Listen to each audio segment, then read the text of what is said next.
경기도 시골 마을에 있는 작은 집 욕실 거울 앞에 서서 나는 주름진 볼을 타고 흐르는 기쁨의 눈물을 닦아냈습니다. 69살, 45해의 결혼 생활과 남편을 떠나보낸 지 2년이 지난 지금 나는 드디어 나만을 위한 일을 했습니다. 가능성으로 가득 찬 정원과 들판이 보이는 창문이 있는 이 작은 집은 온전히 내 것이었습니다. 완전히 내 것이요. 수십 년 동안 작은 즐거움조차 거부하며 한 푼 한 푼 모은 600만 원의 평생 저축을 쓴 것이었습니다. 하지만 그만한 가치가 있었습니다. 내 인생에서 처음으로 아무도 빼앗을 수 없는 곳이 생긴 것입니다. 꽃을 심고 책을 읽고 그저 평화롭게 존재할 수 있는 안식처였습니다. 나는 가칠한 미색 벽을 만지며 새 나무 향기를 들이마시고 수년 만에 처음으로 느껴보는 감정을 경험했습니다. 순수한 자유였습니다. 오늘 아침 나는 작은 부엌에서 새들의 노래를 들으며 아침을 먹었습니다. 마을에서 산 화분에 물을 주고 좋아하는 흔들의자를 어디에 놓을지 계획했습니다. 모든 게 완벽했습니다. 모든 게 내 것이었습니다. 안방 옷장에서 얼마 안 되는 짐을 정리하고 있을 때 전화가 울렸습니다. 화면에 딸 민지의 이름이 떴고 나는 미소를 지었습니다.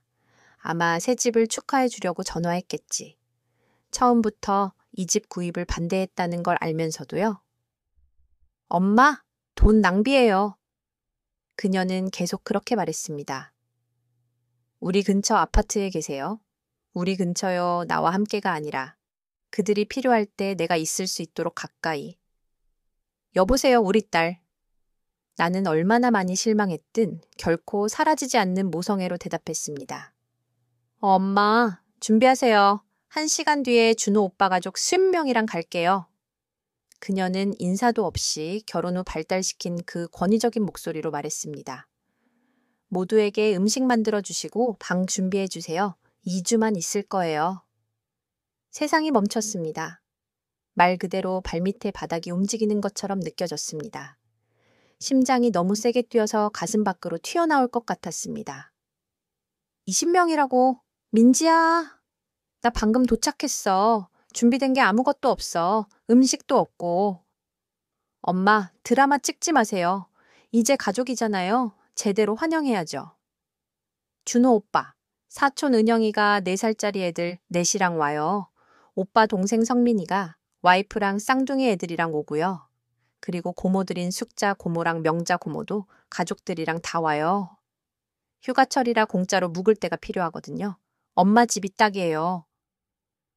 하지만 민지야, 그렇게 많은 사람이 있을 공간이 없어. 이건 작은 방 2개짜리 집이야. 그리고 하지만은 무슨요? 우리는 엄마 가족이에요. 도와줄 의무가 있어요. 게다가 왜 그렇게 큰 집을 샀어요? 우리가 쓰라고 아니에요? 이기적으로 굴지 마세요, 제 엄마. 우리 가는 중이니까 서둘러서 다 준비해놔요. 아, 그리고 수건도 충분히 준비해놔요. 애들이 저수지에서 수영할 거니까 거기 갈 때 먹을 음식도 준비해놔요. 그럼요. 그녀는 전화를 끊었습니다. 그냥 그렇게. 나는 떨리는 전화기를 쥔 채 서 있었고 불과 몇 분 전 느꼈던 모든 행복이 연기처럼 사라지는 것을 느꼈습니다. 경고도 없이 내 새 집에 10명이라니. 내가 할 수 있는지, 하고 싶은지, 수용할 수단이 있는지 묻지도 않고. 무엇보다 최악인 것은 내 집을 무료가족 호텔인 것처럼 말한다는 것이었습니다. 나는 작은 방 2개, 화장실 하나짜리 집을 둘러봤습니다. 70명이 어디서 잘까? 바닥에? 작은 소파조차 거의 없는 내 거실에서? 냉장고는 거의 비어 있었습니다. 계란 몇 개, 우유 조금, 마을에서 산 토마토 몇 개뿐이었습니다. 어떻게 그것으로 20명을 먹이나? 하지만 가장 아팠던 것은 불가능한 물류 상황이 아니었습니다. 내 마음을 아프게 한 것은 다시 한번 내 의견이 중요하지 않다는 것을 깨달은 것이었습니다. 딸이 나를 대신해서 결정했습니다. 그녀는 내 집, 내 시간, 내 돈을 마치 내가 그녀의 직원이지 어머니가 아닌 것처럼 처분했습니다. 마치 내가 평생의 땀과 저축으로 산 이 집이 남편 가족을 위한 무료 호텔인 것처럼. 나는 조심스럽게 고른 새 침대 가장자리에 앉아 그곳에서 책을 읽으며 보낼 조용한 아침을 생각하며 위장에서 익숙한 공허함을 느끼기 시작했습니다. 민지와 남편이 내 옛 아파트에 나타날 때마다 느꼈던 바로 그 감정이었습니다. 그들은 내 냉장고에 있는 것을 먹고 내 세탁기를 쓰고 내 TV를 보고 마치 가장 자연스러운 일인 것처럼 모든 것을 더럽고 지저분하게 남겨두었습니다. 남편의 장례식 다음 날, 내가 정서적 지원이 가장 필요했을 때가 생생히 기억났습니다. 민지는 빈 상자들과 가짜 미소를 가지고 나타났습니다. 엄마, 물건이 너무 많아요. 이 모든 걸 없애야 해요. 그녀는 묻지도 않고 돌아가신 남편의 책들을 포장하면서 말했습니다. 우리가 가져갈게요. 필요 없어요.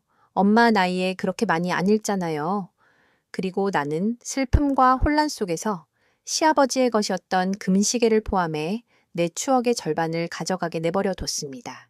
이 집을 사기 위해 아파트를 팔았을 때 그녀는 돈을 자기에게 주면 더 잘 투자하겠다고 고집했습니다. 엄마, 재정은 모르잖아요. 제가 그 돈 불리는 법 알아요. 그녀는 내가 너무 싫어하는 그 거만한 미소로 말했습니다. 내가 거절하자. 그녀는 한 달 내내 내게 말을 하지 않았습니다. 그리고 지금 새 집에서의 첫날에 그녀는 이미 마치 자기 것인 양 이 집을 사용할 권리를 주장하고 있었습니다. 창밖으로 가꾸기를 꿈꿨던 정원을 바라보며 눈물이 볼을 타고 흐르기 시작했습니다. 1시간 후면 이 모든 고요함, 이 평화, 이 자유의 느낌이 혼돈으로 변할 것입니다. 나는 침대에 몇 분간 앉아 방금 일어난 일을 처리하려고 애썼습니다. 잠시 전까지 너무 아름답고 고요해 보였던 새 집의 침묵이 이제는 무겁고 위협적으로 느껴졌습니다. 1시간도 안 돼서 내가 많은 희생으로 지은 이 피난처가 혼돈과 요구의 장소가 될 것입니다. 나는 천천히 일어났고 69해의 무게를 그 어느 때보다 느꼈습니다. 다리가 약간 떨리며 부엌으로 걸어가 희망과 절망이 섞인 심정으로 냉장고를 열었습니다. 현실은 내가 기억했던 것보다 더 나빴습니다. 계란 3개, 우유 반통, 토마토 2개, 어제 산 치즈 1조각, 물 1병. 그게 다였습니다. 희신명을 먹이기 위해 가진 전부였습니다. 떨리는 손으로 찬장을 열었습니다. 콩 통조림 하나, 참치 통조림 하나, 반쯤 남은 쌀 봉지, 소금, 후추, 기름. 접시도 충분하지 않았습니다. 내 필요에 충분하다고 생각하며 내 명용 세트를 샀었습니다. 딸이 내 집을 가족 난민 캠프로 만들 거라고는 상상도 못했습니다. 시계를 봤습니다. 50분. 기적을 일으킬 시간이 50분이었습니다. 지갑과 차 열쇠를 들고 마을에 가서 음식을 사야 한다는 것을 알았습니다. 하지만 지갑을 확인했을 때 마음이 더욱 가라앉았습니다. 집, 기본 가구, 이사 비용을 지불한 후 다음 달까지 36만 원밖에 남지 않았습니다. 그 돈으로 어떻게 2주 동안 10명의 음식을 사나? 마을로 가는 길이 끝없이 느껴졌습니다.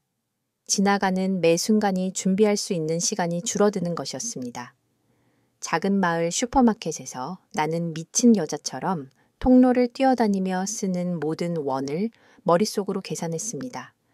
쌀, 콩, 파스타, 토마토 소스, 싼 채소들, 빵.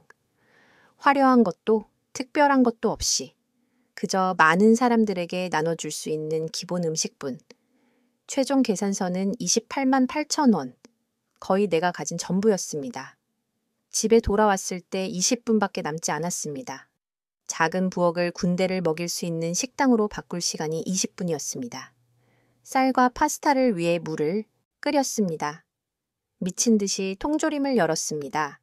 눈물을 흘리며 채소를 썰었습니다. 양파 때문이 아니었습니다. 분노와 무력감, 그리고 일어나고 있는 일에 대한 깊은 슬픔의 눈물이었습니다. 요리하면서 어떻게 이 지경에 이르렀는지 계속 생각했습니다. 남편이 세상을 떠난 후 나는 완벽한 어머니, 이해심 많은 장모, 언제든 가능한 할머니가 되려고 노력했습니다.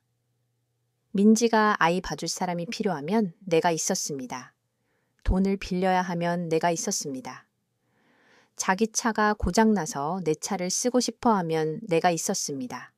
항상 가능하고 항상 기꺼이 항상 예스라고 말했습니다. 준호가 친구 셋을 데리고 경고 없이 내 옛 아파트에 나타나 축구 경기를 위해 주말 내내 요리하고 음료를 제공하길 기대했던 때가 기억났습니다. 장모님이 여행 가셨고 장모님 음식이 정말 맛있잖아요.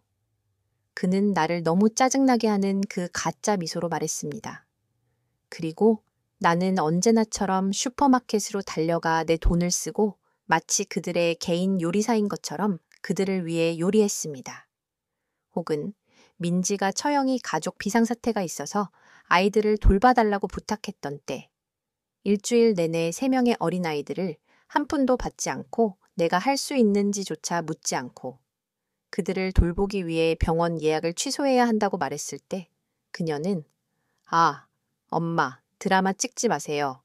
게다가 할 일이 있으면 외롭지 않아서 좋잖아요. 라고 말했습니다. 외롭다고? 토마토 소스를 저으며 그 단어가 머릿속에 울렸습니다. 나는 진정으로 혼자일 때보다 가족에 둘러싸여 있을 때 더 외로웠습니다. 진정한 고독은 정직하기 때문입니다. 당신을 사용하면서 사랑하는 척하지 않습니다. 차가 다가오는 소리가 생각에서 나를 깨웠습니다. 창밖을 보니 올인클루시브 리조트에 도착하는 것처럼 차에서 내리는 사람들로 가득한 3대의 차가 보였습니다. 비명 지르는 아이들, 웃는 어른들, 트렁크에서 끌려 나오는 여행 가방들, 그리고 거기 민지가 내 집의 공식 안주인처럼 쇼를 지휘하고 있었습니다. 엄마! 그녀가 밖에서 소리쳤습니다. 나와서 짐 나르는 거 도와줘요. 나는 토마토 소스를 저어왔던 나무 숟가락을 쥔 채 부엌에 서 있었고 내 안에서 무언가가 부러졌습니다. 영화에서 보는 극적인 방식은 아니었지만 너무 무거운 무게를 지탱하던 가장 얇은 실이 끊어질 때처럼 조용하고 확실하게 나는 부엌에서 나와 현관문을 열었습니다. 내가 본 것은 숨이 막혔습니다. 정말로 20명, 아기부터 노인까지 모두 마치 자기들이 가장 좋아하는 휴가용 집에 도착하는 것처럼 차에서 내리고 있었습니다. 어떤 사람들은 이미 수영복을 입고 있었고 다른 사람들은 맥주로 가득 찬 쿨러를 들고 있었으며 모든 사람들, 절대적으로 모든 사람들이 왕족처럼 대접받을 것을 아는 사람의 기대에 찬 미소로 나를 바라보았습니다. 순자 이모! 아기를 안고 있는 준호의 사촌 은영이가 소리쳤습니다. 정말 예쁜 집이네요. 애들이 여기서 정말 행복할 거예요. 여행하느라 배고픈데 음식 많이 만드셨죠? 준호의 동생 성민이가 다가와 마치 우리가 오랜 친구인 것처럼 내 등을 두드렸습니다. 장모님, 휴가 보내기 완벽하네요. 음식 준비됐어요. 애들이 점심 못 먹었어요. 물론 점심을 못 먹었겠지. 순자 할머니가 모든 걸 해결해 줄 거라는 걸 알았으니까.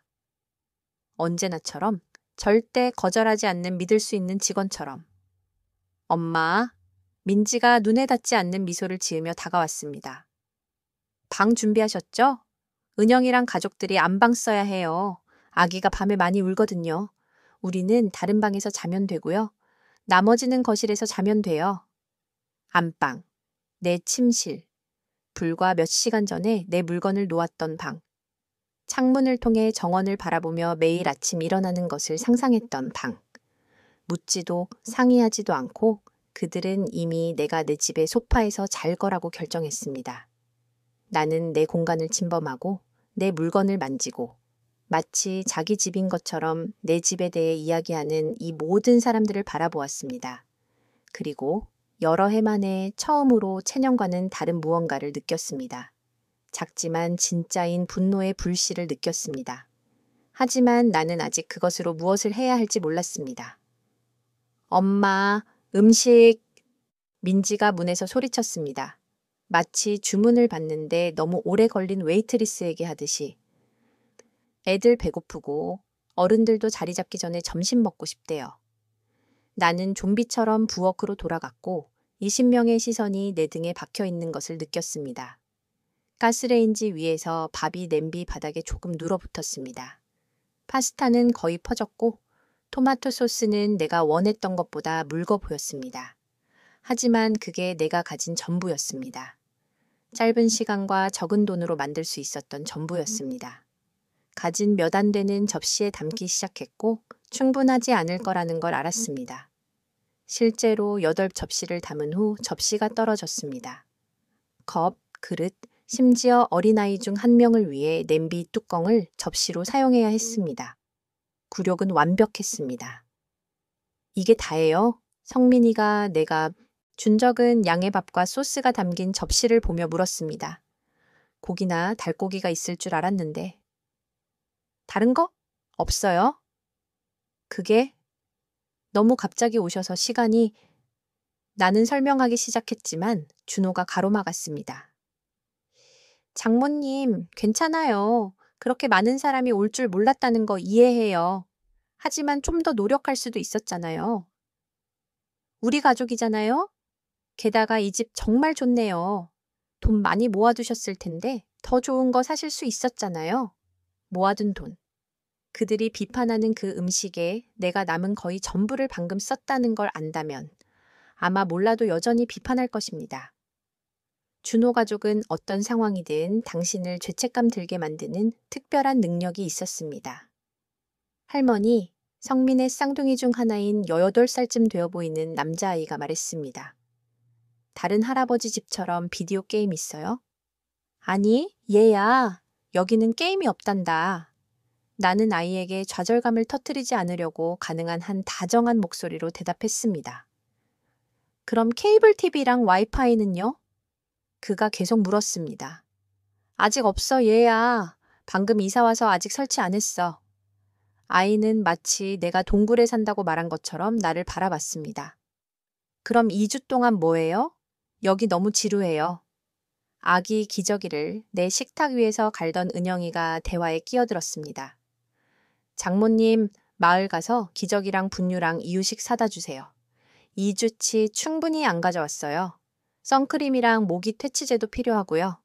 여기 리스트 있어요. 오늘 오후에 다녀오실 수 있죠?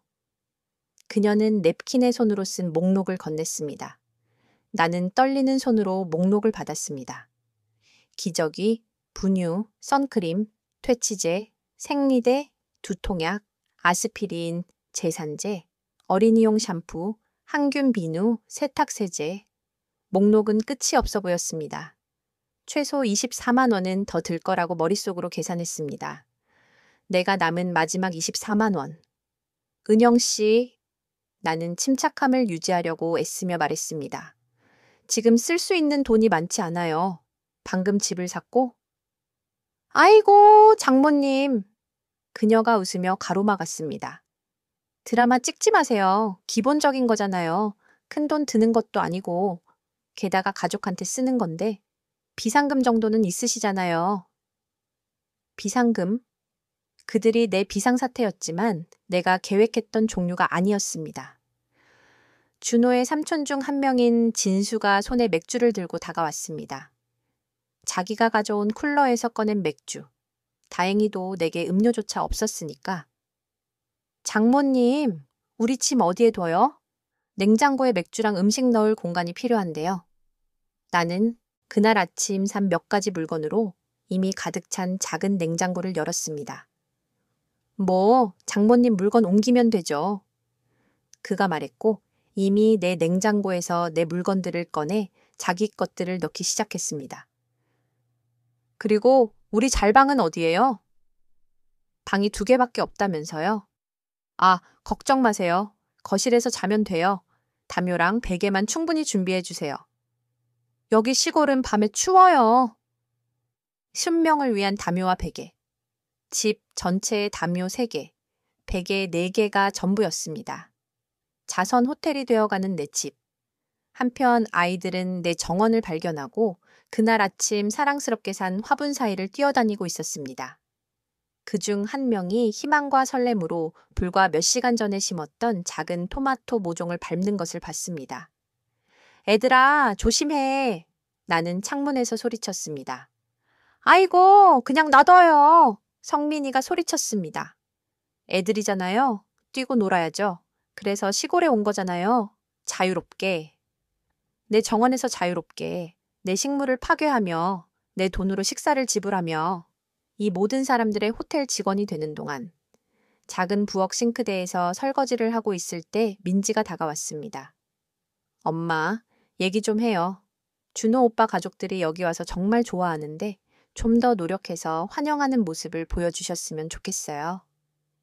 나는 비눈물이 뚝뚝 떨어지는 손으로 그녀를 돌아봤습니다. 더 노력하라고. 네, 엄마. 음식이 너무 기본적이었고 집이 좀 차갑게 느껴져요. 마치 우리를 원하지 않는 것처럼요. 기억하세요. 이건 장인어른 가족과 더 친해질 수 있는 기회예요. 우리랑 시간 보내고 싶어 하는 거 감사해야죠. 감사. 그 단어가 머릿속에서 뺨을 때리는 것처럼 울렸습니다. 허락도 없이 노신명이 내 집을 침범하고 내 돈을 쓰고 내 음식을 비판하고 내 정원을 파괴하고 나를 개인 직원처럼 대하는데 감사해야 한다고. 게다가 민지가 계속했습니다. 여기 머무는데 돈 받으려고 하지는 않으시겠죠? 그건 정말 인색한 거예요. 돈을 받다니. 그 생각은 미처 떠오르지도 않았는데 지금 그녀가 언급하니 왜 안 되나? 다른 곳이었다면 방 하나당 최소밤에 12만 원은 받았을 것입니다. 습명, 이주, 수백만 원이 될 것입니다. 하지만 나는 아무 말도 하지 않았습니다. 아직은. 그저 고개를 끄덕이고 설거지를 계속했으며 조금 전 느꼈던 작은 분노의 불씨가 가슴 속에서 천천히 자라나기 시작하는 것을 느꼈습니다. 그날 밤 20명이 내 집에서 편안하게 자는 동안 나는 거실의 작은 소파에서 잠 못 이루고 깨어 있었습니다. 사방에서 들려오는 코 고는 소리를 들으며 천장을 바라보며 정확히 언제 내 인생의 통제권을 잃었는지 궁금해했습니다. 어둠 속에서 답이 떠올랐습니다. 조금씩 잃어버렸습니다. 아니오라고 말하고 싶을 때마다 내라고 말할 때마다 다른 사람들의 필요를 내 것보다 앞에 둘 때마다 그들이 나를 마치 내 시간, 내 돈, 내 공간이 아무 가치도 없는 것처럼 대하도록 허락할 때마다 하지만 오랜만에 처음으로 다른 것도 깨달았습니다. 아직도 그 통제권을 되찾을 시간이었습니다. 새벽 5시에 소파에서 자느라 생긴 끔찍한 허리 통증으로 깼습니다. 새벽의 고요함은 정확히 30초 동안 지속됐습니다. 은영의 아기가 울기 시작하면서 다른 모든 아이들도 깨웠고 그들은 즉시 마치 놀이공원인 것처럼 소리 지르고 놀며 집 안을 뛰어다니기 시작했습니다. 나는 소파에서 일어나 관절에서 69회 모두를 느끼며 커피를 만들기 위해 부엌으로 향했습니다. 앞으로 올 일을 견디려면 카페인이 필요했습니다. 하지만 도착했을 때 이미 거기 있던 성민이가 마치 자기 냉장고인 양 뒤적이고 있는 것을 발견했습니다. 좋은 아침이에요, 장모님. 그가 고개도 들지 않고 말했습니다. 커피 어디 있어요? 그리고 애들 시리얼에 넣을 우유도요? 시리얼 없어요. 나는 중립적인 톤을 유지하려고 애쓰며 대답했습니다. 없다니요? 그럼 애들 아침은 뭘 먹어요? 그것은 정직한 질문이었고 나에게는 정직한 답이 없었습니다. 시리얼이 없었습니다. 우유도 충분하지 않았습니다. 10명을 2주 동안 먹이기에 충분한 것이 아무것도 없었습니다. 작은 식료품 저장실은 단순하고 경제적으로 먹는 한 사람을 위해 설계된 것이었습니다. 계란 볶음 만들어 드릴까요? 나는 어제 사용한 후 정확히 6개의 계란이 남아있다는 것을 알면서 제안했습니다. 20명한테 계란 6개요? 성민이가 웃으며 물었습니다. 그럼 마을 가서 제대로 된 음식 사오는 게 나을 것 같은데요. 서두르세요. 애들 곧 배고파 할 테니까. 가자. 마치 공동결정인 양, 마치 돈이 우리 둘의 것인 양, 마치 내가 어제 그들이 비판한 식사의 마지막 저축을 막 쓰지 않은 것처럼 은영이가 아기를 안고 찡그린 얼굴로 부엌에 나타났습니다. 장모님, 분유 타실 물 끓여주세요. 그리고 이 옷들도 빨아주세요. 어젯밤에 애가 토했어요. 그녀는 지독한 냄새가 나는 더러운 옷들이 담긴 봉지를 건넸습니다. 아기 옷 충분히 안 가져오셨어요? 나는 물었습니다. 가져왔죠. 근데 이렇게 더러워질 줄 몰랐어요. 게다가 여기 세탁기 있잖아요. 빨래 잔뜩 들고 다니는 것보다 여기서 빠는 게 쉽잖아요. 그녀에게 쉬운 일, 나에게는 더 많은 일, 물값, 전기세, 세제 비용이 내 돈으로 나가는 것. 아이들이 굶주린 늑대 떼처럼 부엌으로 들어오기 시작했습니다. 4살에서 12살 사이의 5 아이가 모두 아침 식사로 뭘 먹을지 물었습니다. 모두 마법의 할머니가 공기 중에서 음식을 만들어낼 거라고 기대했습니다. 할머니, 배고파요. 막내 여자아이가 너무나 순진한 얼굴로 말해서 가슴이 아팠습니다. 이 상황에 놓인 것은 그 아이 잘못이 아니었습니다. 알아 얘야, 뭘 해줄 수 있을지 봐볼게. 나는 빈 찬장을 열며 기적을 일으키려고 애쓰며 대답했습니다. 준호의 또 다른 삼촌인 영수가 하품을 하며 배를 긁으며 나타났습니다. 장모님, 커피 있어요? 그 인스턴트 말고 제대로 된 거요. 제대로 된 커피. 나는 내 침대에서 쫓겨나 내 소파에서 방금 일어났는데 그는 고급 커피를 요구하고 있었습니다. 인스턴트 커피밖에 없어요. 나는 그에게 말했습니다. 진짜요? 뭐? 그럼 마을 가서 제대로 된 커피도 사와야겠네요. 가는 김에 이번 며칠 동안 필요한 거 다 사오면 되겠네요. 우리. 또 그 단어. 마치 우리가 이 재앙의 동반자인 것처럼. 민지가 내 침대에서 푹 잔 모습으로 아래층으로 내려왔습니다. 좋은 아침이에요, 엄마. 아침 준비됐어요? 준호 오빠 배고프대요. 기다리는 거 싫어하거든요. 민지야, 음식이 충분하지 않아. 엄마, 어제 얘기했잖아요. 더 체계적으로 해야 해요. 신명이에요. 즉흥적으로 하면 안 되죠. 왜 제대로 된 장복이 목록 만들어서 마을에 안 가요? 우리는 여기서 집 돌보고 있을게요. 집 돌보기. 내 집을.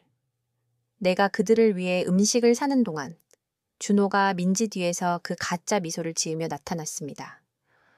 장모님, 좋은 아침이에요? 마을 가신다고 들었어요. 담배랑 맥주 좀 사다 주실 수 있어요? 우리가 가져온 거는 2주 못 가요. 삼겹살 구울 숯도 필요하고요. 담배, 맥주, 숯. 지출 목록은 계속 늘어나고 내 지갑은 계속 줄어들었습니다. 준호 씨, 저는 담배도 안 피우고 술도 안 마셔요. 무슨 브랜드인지? 걱정 마세요. 아무거나 괜찮아요. 중요한 건 재밌게 놀 만큼 충분히 앉아 있어야 한다는 거죠. 내 돈으로 내 집에서 재밌게 놀기.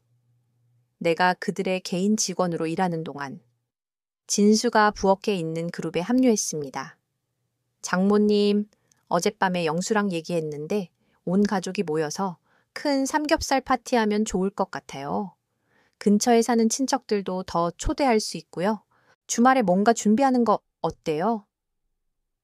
더 많은 친척들. 나는 혈압이 오르는 것을 느끼며 물었습니다. 네, 우리 가족 크고 끈끈해요. 재밌을 거예요. 30명 정도 먹을 고기만 사시면 돼요. 대단한 거 아니에요. 30명, 30명을 위한 고기. 최소 60만 원은 더 들 거라고 머릿속으로 계산했습니다. 확실히 없는 돈. 그럴 여유가 있어야 없을 것 같아요. 아이고 장모님. 은영이가 가로막았습니다. 인색하게 굴지 마세요. 가족 모임이잖아요. 게다가 우리 다 호텔비 안 내고 있으니까 그 돈으로 삼겹살 파티 정도는 할 수 있잖아요. 호텔비를 안 낸다고 마치 내 집에 있는 것이 공짜인 것처럼 마치 내 시간, 내 공간, 내 마음의 평화가 아무 가치도 없는 것처럼 한편 아이들은 내 얼마 안 되는 과자 상자들을 발견하고 봉지에서 직접 먹으며 갓 청소한 부엌 곳곳에 부스러기를 뿌리고 있었습니다. 애들아, 그거 먹지 마. 나는 소리쳤습니다. 과자로 뭐 하게요, 엄마? 민지가 짜증난 목소리로 물었습니다. 그냥 과자잖아요. 애들 배고픈데 아침도 안 준비하셨으면서 최소한 뭐라도 먹게 해줘요. 뭐라도 내 과자, 내 음식, 집에 남은 마지막 식량 비축분. 엄마, 민지가 계속했습니다. 좀 이기적으로 구시는 것 같아요. 이건 가족이 유대감을 쌓을 수 있는 좋은 기회예요. 그런데 엄마는 과자나 돈 같은 사소한 것들에 대해 불평만 하시네요. 우리가 행복한 거 보면 기쁘지 않으세요? 행복. 그들은 내 돈을 쓰고 내 집에서 자고 내 음식을 먹으며 나를 직원처럼 대하며 행복했습니다. 당연히 행복하겠지. 나는 부엌에 서서 수십 명의 사람들에게 둘러싸여 있었고 그들은 2주 동안 공짜로 먹을 충분한 음식이 없다고 하다 해서 나를 마치 이야기의 악당처럼 바라보고 있었습니다. 그리고 내 안에서 무언가가 마침내 딸깍 소리를 냈습니다. 극적인 폭발은 아니었습니다. 수년 동안 어긋나 있던 퍼즐 조각이 마침내 맞춰질 때처럼 갑자기 나를 놀라게 한 명확함으로 완전한 그림을 볼 수 있었습니다. 이 사람들은 나를 사랑하지 않았습니다. 그들은 나를 필요로 했습니다. 이 두 가지 사이에는 엄청난 차이가 있었고 나는 수년 동안 그것들을 혼동하며 보냈습니다. 좋아요. 나는 나 자신조차 놀라게 하는 침착함으로 그들에게 말했습니다. 마을에 가서 필요한 거 사올게요. 모두가 미소를 지으며 순종적인 할머니에게 또 한 번의 전투에서 이겼다고 만족했습니다. 하지만 지갑과 차 열쇠를 들면서 나는 음식이나 쇼핑 목록에 대해 생각하지 않았습니다. 나는 완전히 다른 것에 대해 생각하고 있었습니다. 어제 마을에서 봤던 변호사 사무실과 아마도 이제 나눌 때가 된 대화에 대해 생각하고 있었습니다. 여러 해 만에 처음으로 나는 입가에 진짜 미소를 띠고 집을 나섰습니다. 그날 아침 마을로 가는 길은 여러 해 만에 가장 해방감을 느낀 순간이었습니다. 가족이 도착한 이후 처음으로 나 혼자만의 생각과 함께 있었고 아무도 내게 요구하는 것이 없었으며 소리 지르는 아이들도 나를 가정부처럼 대하는 어른들도 없었습니다. 차 안의 침묵은 상처 입은 내 영혼의 연고 같았습니다. 하지만 그들이 기대하는 것처럼 슈퍼마켓으로 직행하지 않았습니다. 대신 전날 봤던 작은 찻집 앞에 주차하고 앉아서 제대로 된 커피 한 잔을 마시며 생각을 정리했습니다. 그날 아침 깨달은 것을 처리할 시간이 필요했습니다. 괜찮으세요, 할머니? 친절한 얼굴을 가진 중년 여성인 웨이트리스가 물었습니다. 좀 힘들어 보이시네요. 나는 슬프게 미소 지었습니다. 복잡한 가족 상황을 겪고 있어요. 아, 그녀가 알듯이 고개를 끄덕였습니다. 가족? 때로는 그들이 가장 많이 상처를 주죠. 안 그래요? 그녀의 말이 번개처럼 나를 강타했습니다. 바로 그거였습니다. 내 가족이 가장 많이 나를 아프게 하고 있었고 나는 고통에 너무 익숙해져서 그것이 정상이라고 생각하기 시작했습니다. 커피를 마신 후 작은 마을을 걸으며 찾고 있던 것을 발견했습니다. 변호사 이정민. 간판은 단순하지만 전문적이었습니다. 깊게 숨을 들이쉬고 들어갔습니다. 좋은 아침입니다. 친절한 얼굴을 가진 50대쯤 되어 보이는 남자가 말했습니다. 어떻게 도와드릴까요? 가족 상황에 대한 법적 조언이 필요합니다. 나는 조금 우스꽝스럽게 느껴지지만 계속하기로 결심하고 말했습니다. 이정민 변호사는 나를 앉게 하고 물을 제공했습니다. 다음 1시간 동안 나는 민지의 전화부터 집 침입, 내가 감당해야 하는 강제 지출부터 내 재산과 돈에 대한 완전한 무례함까지 모든 것을 이야기했습니다. 변호사는 중단하지 않고 경청했으며 가끔 메모를 했습니다. 김순자 할머니, 그가 마침내 말했습니다. 제가 듣기로는 이것은 재정적, 정서적 학대입니다. 가족이라는 사실이 그들에게 허락 없이 당신의 재산을 사용하거나 당신의 돈을 그들에게 쓰도록 강요할 권리를 주지 않습니다. 하지만 그들은 내 가족이에요. 나는 수년 동안 사용해 온 변명을 되풀이했습니다. 진정한 가족은 존중합니다. 착취하지 않습니다. 그가 단호하게 대답했습니다. 법적 경계를 설정하는 것에 대해 생각해 보신 적 있나요? 법적 경계? 그 아이디어는 이상하면서도 해방감을 주는 것 같았습니다. 어떤 종류의 경계요?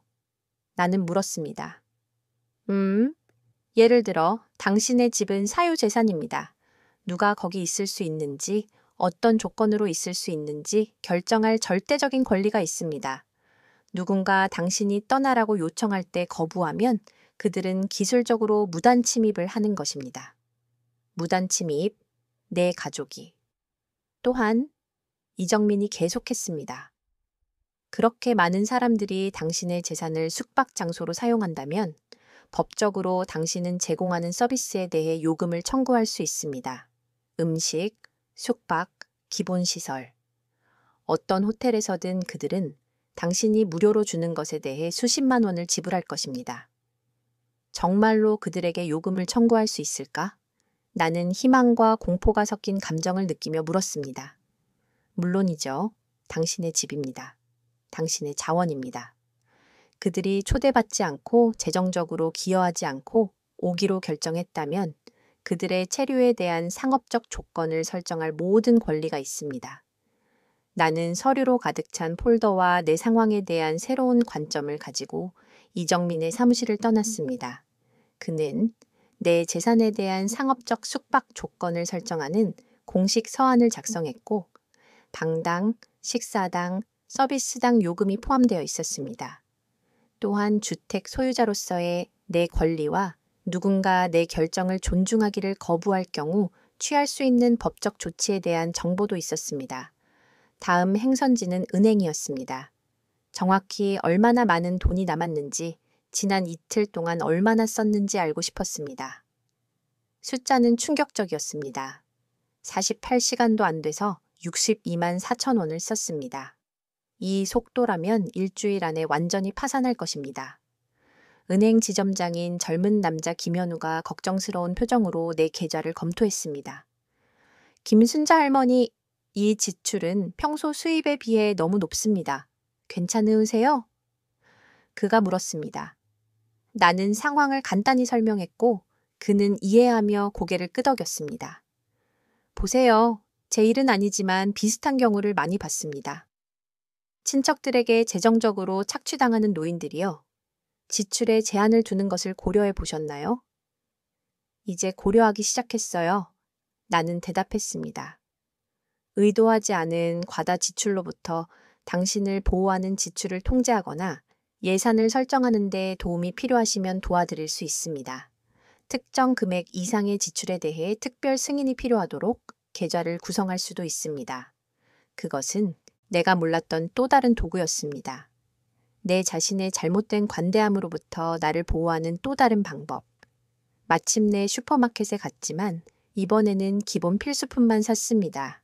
쌀, 콩, 파스타, 토마토 소스, 싼 채소들. 삼겹살 파티를 위한 고기도 맥주나 담배도 없었습니다. 정확히 6만 원을 썼습니다. 3시간 후에 집에 돌아왔을 때 불평의 합창으로 맞이받았습니다. 엄마, 너무 오래 걸렸어요. 민지가 소리쳤습니다. 애들 배고파 죽겠대요. 우리도요. 삼겹살 고기는 어디 있어요?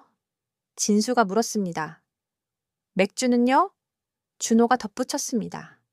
담배요. 영수가 고집했습니다. 나는 거실에 서 있는 그들 모두를 봤습니다.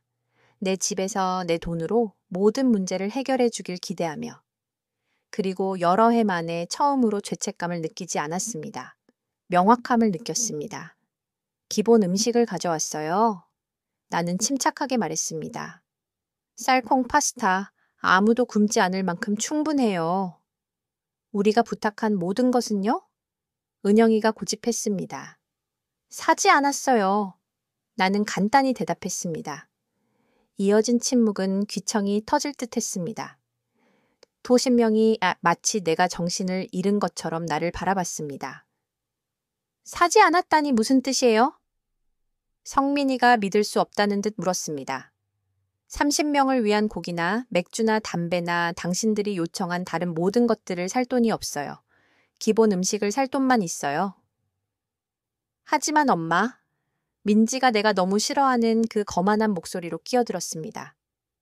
돈 저축해 놓으셨잖아요. 인색하게 굴지 마세요. 나는 은행에서 얻은 명세서를 꺼내 보여줬습니다. 이게 내 은행 명세서예요. 이틀 동안 62만 4천 원을 썼어요. 다음 달까지 30만 원도 안 남았어요. 저축된 돈도 비밀 비축금도 없어요. 이게 내가 가진 전부예요. 서류들이 재판의 증거처럼 손에서 손으로 전달됐습니다. 믿을 수 없다는 얼굴이 천천히 짜증난 얼굴로 변했습니다. 그럼 대안을 찾아야겠네요. 준호가 마침내 말했습니다. 우리 모두 지출에 기여할 수 있어요. 훌륭한 아이디어예요. 나는 대답하며 가방에서 다른 폴더를 꺼냈습니다. 사실 오늘 아침 변호사를 만나서 내 재산에 대한 상업적 숙박 조건을 설정하는 문서를 준비했어요. 침묵이 돌아왔지만 이번에는 달랐습니다. 그들이 가장 좋아하는 희생자가 더 이상 희생자가 아니라는 것을 막 깨달은 사람들의 침묵이었습니다. 방 하나당 하루에 12만 원, 1인당 하루 식사비 6만 원, 물, 전기, 세탁 같은 기본 서비스에 하루 2만 4천 원이에요. 나는 문서를 읽으며 계속했습니다. 지금까지 이틀 동안 총액은 336만 원이 될 거예요. 핀이 떨어지는 소리도 들을 수 있었을 것입니다. 집에 있는데 돈을 받으시려고요? 민지가 날카로운 목소리로 물었습니다. 아니요. 나는 최대한 침착하게 대답했습니다. 받고 있는 서비스에 대해 지불하거나 다른 곳에서 숙박시설을 찾는 옵션을 제공하고 있어요. 여러 해 만에 처음으로 나는 대화의 통제권을 쥐고 있었습니다. 이어진 폭발은 장관이었습니다. 10명이 동시에 말하고 소리 지르고 항의하며 수년 동안 완벽하게 만들어온 모든 조작 전략으로 나를 죄책감 들게 만들려고 했습니다. 하지만 내 안에서 무언가가 변했습니다. 마치 그들의 상처 주는 말을 통과시키지 않는 보이지 않는 벽을 세운 것 같았습니다. 이건 말도 안 돼요. 준호가 소리쳤습니다. 우리 가족이에요. 집에 머무는데 돈을 받을 수 없어요. 언제부터 이렇게 탐욕스러워지셨어요, 엄마? 민지가 눈에 악어의 눈물을 띠며 덧붙였습니다. 아빠가 엄마가 자기 가족한테 돈 받는다는 걸 아시면 무덤에서 뒤집어지실 거예요. 돌아가신 남편을 언급하는 것이 마지막 지푸라기였지만 그녀가 기대한 방식은 아니었습니다. 나를 무너뜨리는 대신 힘을 주었습니다. 네 아버지는 나는 단호한 목소리로 그녀에게 말했습니다. 평생 일해서 내가 재정적 안정을 갖도록 했어. 자기 가족이 나를 내 집에서 가정부처럼 대하는 걸 절대 허락하지 않았을 거야. 우리 장모님을 직원처럼 대하지 않아요. 은영이가 항의했습니다. 가족과 시간을 보낼 기회를 드리고 있어요. 시간을 보내기? 나는 씁쓸한 웃음을 터뜨렸습니다. 은영 씨, 도착한 이후로 내 돈으로 기저귀와 분유를 사고 아기 옷을 빨고 분유병에 물을 끓이라고 시켰어요. 그게 시간을 보내는 건가요? 하지만 우리 가족이잖아요. 그녀가 고집했습니다. 진정한 가족이 하는 일이에요, 맞아요? 나는 나조차 놀라게 하는 명확함으로 대답했습니다. 진정한 가족은 서로를 존중하고 평등하게 기여하고 서로의 관대함을 학대하지 않아요. 당신들이 하고 있는 것은 착취예요. 성민이가 위협적인 표정으로 다가왔습니다. 장모님, 미쳐가시는 것 같아요. 의학적 도움이 필요할 수도 있어요. 이건 장모님답지 않아요. 맞아요. 나는 흔들리지 않고 대답했습니다. 이건 예전의 나가 아니에요. 예전의 순자는 짓밟히게 내버려 두고 저축을 자기를 나쁘게 대하는 사람들에게 쓰고 이용당하는 것과 사랑받는 것을 혼동했죠. 하지만 그 순자는 더 이상 존재하지 않아요. 엄마, 이건 창피해요. 민지가 소리쳤습니다. 사람들이 엄마가 자기 가족한테 숙박비를 청구했다는 걸 알면 뭐라고 생각하겠어요? 엄마를 나쁘게 생각하는 것과 똑같은 사람들이 예고 없이 69세 여성의 집에 나타나서 2주 동안 무료로 먹여주고 재워주길 기대하는 당신을 나쁘게 생각할 거야. 나는 대답했습니다. 진수가 다른 접근을 시도했습니다. 장모님, 합리적으로 합시다. 지출이 있다는 거 이해해요. 하지만 이 요금은 과장됐어요. 상징적인 것을 드릴 수 있어요. 전체 체류에 24만 원이요. 24만 원? 나는 천천히 반복했습니다. 2주 동안 20명이면 1인당 하루에 216원도 안 돼요. 여기 오는데 주유비로 얼마나 냈는지 알아요? 차 한 대당 24만 원보다 아마 더 많을 거예요.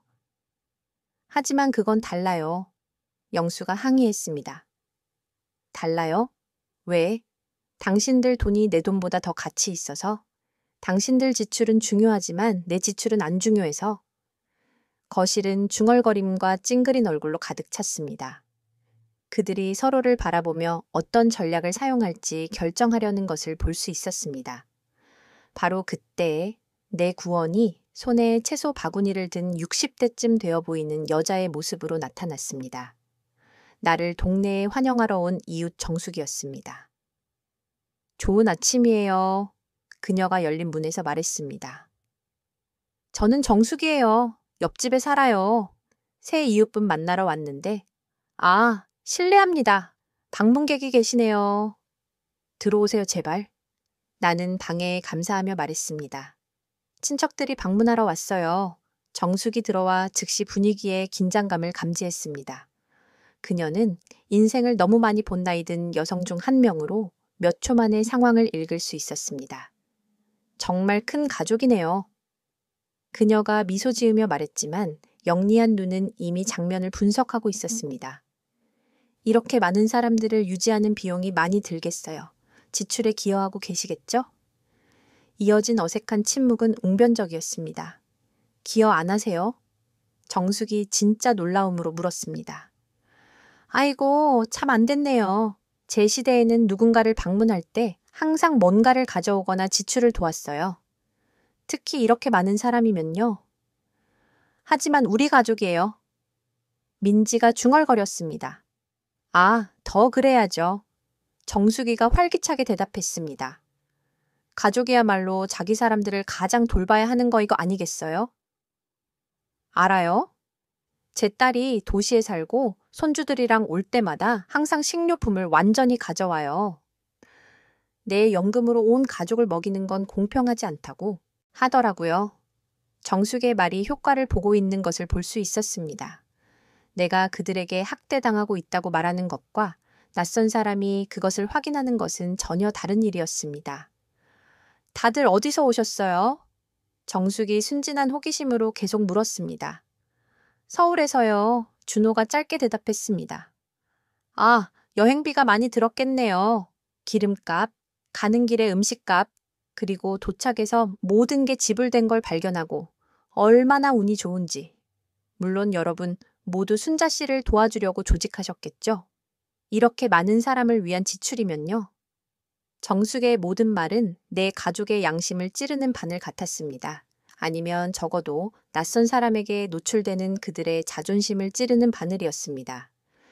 정숙 씨, 나는 말했습니다. 커피 한 잔 하시겠어요? 더 잘 알고 싶어요. 물론이죠. 하지만 저 때문에 신경 쓰지 마세요. 이미 이렇게 많은 사람들로 손이 꽉 찬 것 같은데요. 부엌에서 정숙을 위해 커피를 준비하면서 그녀가 나를 따라왔습니다. 얘기해도 될지 모르겠지만 그녀가 속삭였습니다. 저 사람들은 애정으로 여기 온 것 같지 않아요. 편의를 위해 온 것 같아요. 그녀의 말은 폭탄 같았습니다. 누군가 다른 사람이 내가 보고 있었지만 수년 동안 부정해온 것을 봤습니다. 그렇게 명백한가요? 나는 물었습니다. 얘야, 나 이 세상에 60년 살았어. 다 봤어요. 저 사람들은 왕처럼 대접받길 기대하며 도착했고 당신은 잘 자지 못하고 없는 돈을 쓰는 사람처럼 보여요. 나는 조금 무너졌습니다.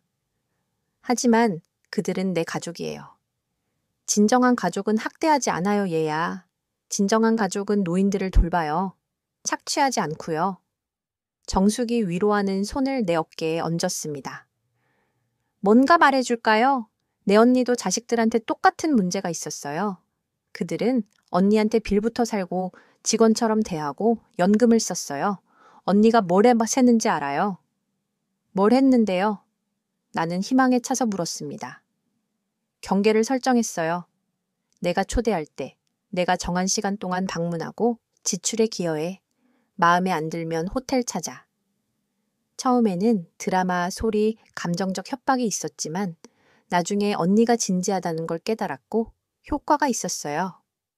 물론 지금은 가끔 방문하고 항상 뭔가를 가져오고 항상 도와주고 존중으로 대해요.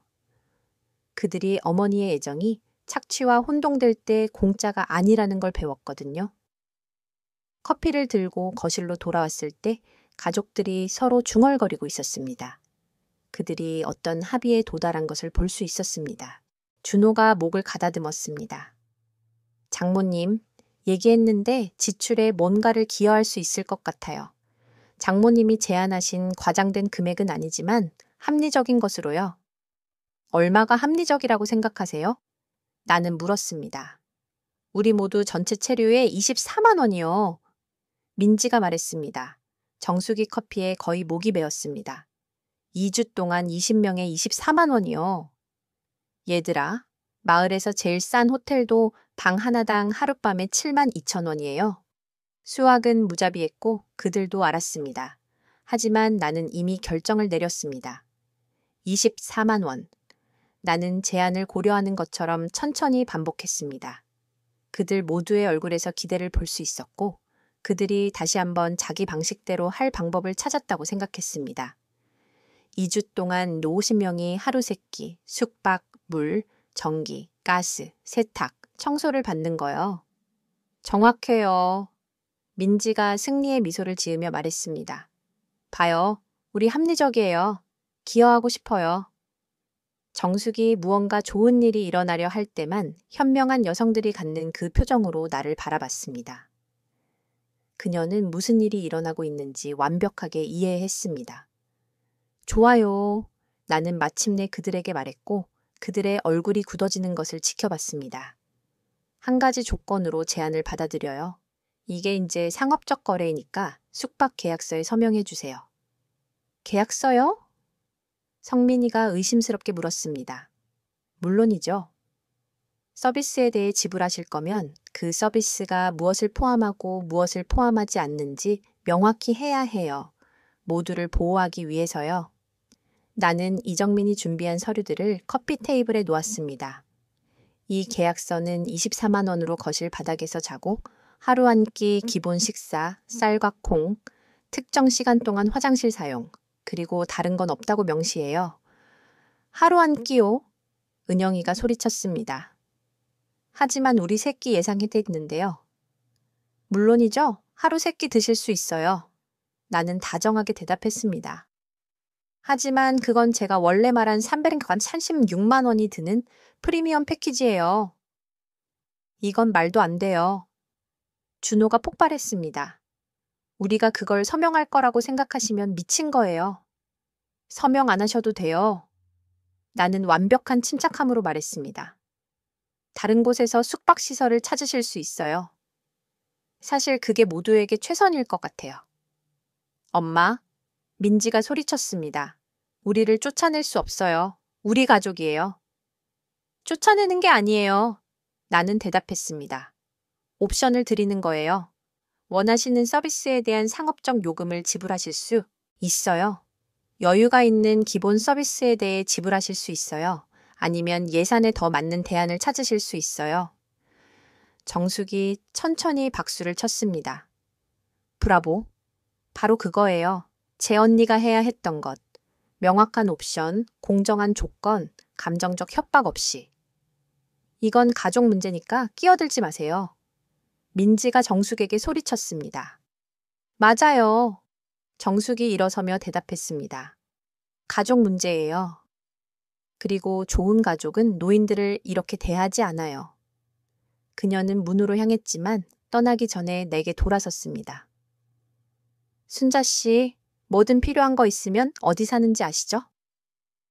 그리고 이 사람들이 문제를 일으키면 주저하지 말고 저한테 전화하세요. 여기 마을에서는 이웃들이 서로를 돌봐요. 정숙이 떠난 후 거실은 침묵에 빠졌습니다. 그들의 머릿속에서 톱니바퀴가 돌아가며 새로운 전략을 찾으려는 것을 볼 수 있었습니다. 1시간 후 그들은 모두 차에 짐을 싣고 있었습니다. 이번에는 우는 아이들도 극적인 항의도 없었습니다. 그저 가장 좋아하던 희생자를 잃은 사람들의 체념만 있었습니다. 나는 그들이 차를 몰고 떠나는 것을 지켜보며 수년 만에 처음으로 느껴보는 것을 느꼈습니다. 완전한 평화. 그날 밤 정수기 저녁을 가지고 왔습니다. 그녀가 닭찌개를 만들었고 나는 완두콩 볶음밥을 준비했습니다. 우리는 현관에서 들판 너머로 지는 해를 바라보며 먹으며 정원 계획에 대해 이야기했습니다. 결정에 대해 기분이 좋으세요? 그녀가 물었습니다. 자유로워요. 나는 여러 해 만에 처음으로 대답했습니다. 자유로워요. 6개월 후 내 집은 진정으로 내 집이 되었습니다. 정원은 번성했습니다. 마을에 작은 친구 네트워크가 생겼고 커뮤니티 센터에서 수채화 수업을 듣기 시작했습니다. 내 날들은 강요받은 것이 아니라 내가 선택한 활동으로 가득 찼습니다. 민지는 가끔 전화했습니다. 뭔가 필요할 때마다. 빌려줄 돈, 아이 돌봐주기, 문제 해결. 나는 인내심 있게 듣고 나서 말했습니다. 미안해 얘야. 하지만 그걸로는 도와줄 수 없어. 처음에 그녀는 화를 냈습니다. 그 다음엔 애원했고 그 다음엔 위협했습니다. 이제는 그냥 전화를 끊습니다. 나는 누군가를 사랑한다는 것이 그들이 당신을 아프게 하도록 허락하는 것을 의미하지 않는다는 것을 배웠습니다. 관대하다는 것이 다른 사람들을 위해 자신을 소진시키는 것을 의미하지 않는다는 것을 배웠습니다. 진정한 가족은 당신이 그들을 돌보는 만큼 당신을 돌본다는 것을 배웠습니다. 그리고 더욱 중요한 것을 배웠습니다. 자신의 삶, 존엄성, 행복할 권리를 되찾기에 결코 늦지 않았다는 것을. 오늘 아침 나는 새들의 노래소리에 깨어났고 깨끗하고 정돈된 부엌에서 커피를 내렸으며 아름답고 강하게 자라고 있는 내 식물들에 물을 주러 나갔습니다. 나처럼.